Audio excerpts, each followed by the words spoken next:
বন্ধুরা, চাঁদে বিশেষ টাইম জোন করার জন্য নাসাকে দায়িত্ব দিয়েছে যুক্তরাষ্ট্র সরকার। চাঁদের জন্য মার্কিন মহাকাশ গবেষণা সংস্থা বিশেষ সময়রেখা তৈরি করবে। এর নাম দেয়া হবে কোঅর্ডিনেটেড লুনার টাইম জোন।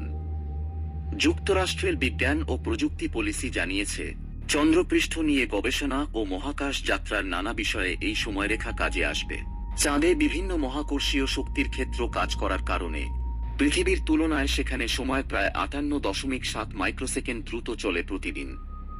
খুব বেশি কিছু মনে না হলেও মহাকাশযানের সাথে সামঞ্জস্যতা করার ক্ষেত্রে সময় উল্লেখযোগ্য প্রভাব রাখে।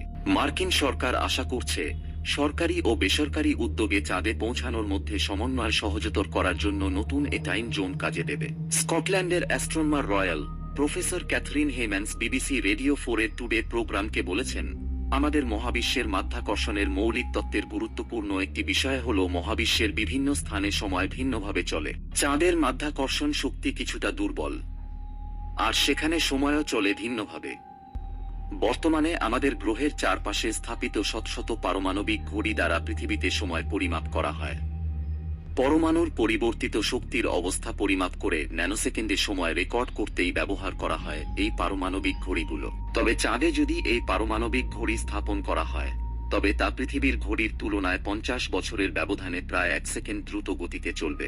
নাসার যোগাযোগ ও নেভিগেশন কর্মকর্তা কেভিন কগিন্স বলেন, চাঁদে স্থাপন করা পারমাণবিক ঘড়ি পৃথিবীর ঘড়ির চেয়ে ভিন্ন গতিতে ঘুরবে।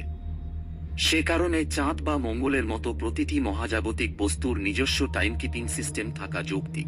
বন্ধুরা, মহাকাশ সম্বন্ধে নতুন নতুন আপডেট পেতে চ্যানেলটিকে সাবস্ক্রাইব করুন পরবর্তী ভিডিও দেখার জন্য।